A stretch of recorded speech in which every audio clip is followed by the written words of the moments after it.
அனைவருக்கும் வணக்கம். எதிர்நீச்சல் தொடர்கிறது சீரியலில் இன்றைக்கி எபிசோடில் என்ன நடக்குதுன்னு தான் இந்த வீடியோவில் பார்க்க போகிறோம்.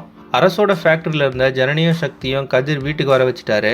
அப்போ போலீஸ் வந்து எல்லாருக்கிட்டையும் விசாரிக்கிறாரு என்ன நடந்துச்சு அப்படின்னு சொல்லிட்டு.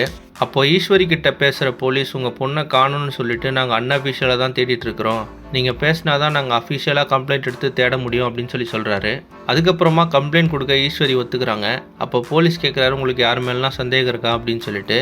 அப்போ ஈஸ்வரி சொல்கிறாங்க ஜனனி தான் என் பொண்ணை கொண்டு போய் எங்கேயோ மறைச்சி வச்சிருக்கா அப்படின்னு சொல்கிறாங்க. அது மட்டும் இல்லாமல் கைப்பட எழுதி நந்தினி மேலே கம்ப்ளைண்ட்டும் கொடுத்துட்டாங்க. அதுக்கப்புறமா கதிர் போலீஸ்கிட்ட ஜனனியை ஜெயிலில் பிடிச்சி போட சொல்கிறாரு. ஆனால் சக்தி வந்து இவங்க மாசமாக இருக்கிறாங்க, அதனால் நாங்கள் எங்கேயும் போக மாட்டோம், நாங்கள் இப்போ தங்கியிருக்க இடத்துலேயே இருக்கிறோம் அப்படின்னு சொல்கிறாரு. ஆனால் அது கதிர் வந்து நீ அங்கே போய் சாருபாலா மதிவதனி கூடலாம் சேர்ந்து இந்த கேஸை உடைச்சிருவ அப்படின்னு சொல்கிறாரு. உடனே போலீஸும் அதை ஏற்றுக்கிட்டு நீங்கள் எங்கேயும் போகக்கூடாது, இங்கே தான் தங்கியிருக்கணும் அப்படின்னு சொல்லிடுறாரு. அதுக்கப்புறமா ஜனனிக்கு சாப்பிட ஏதாவது செய்யறதுக்காக சக்தி கிச்சனுக்கு போகிறாரு. அப்போ நந்தினி நான் களி செஞ்சு தரேன் அப்படின்னு சொல்கிறாங்க.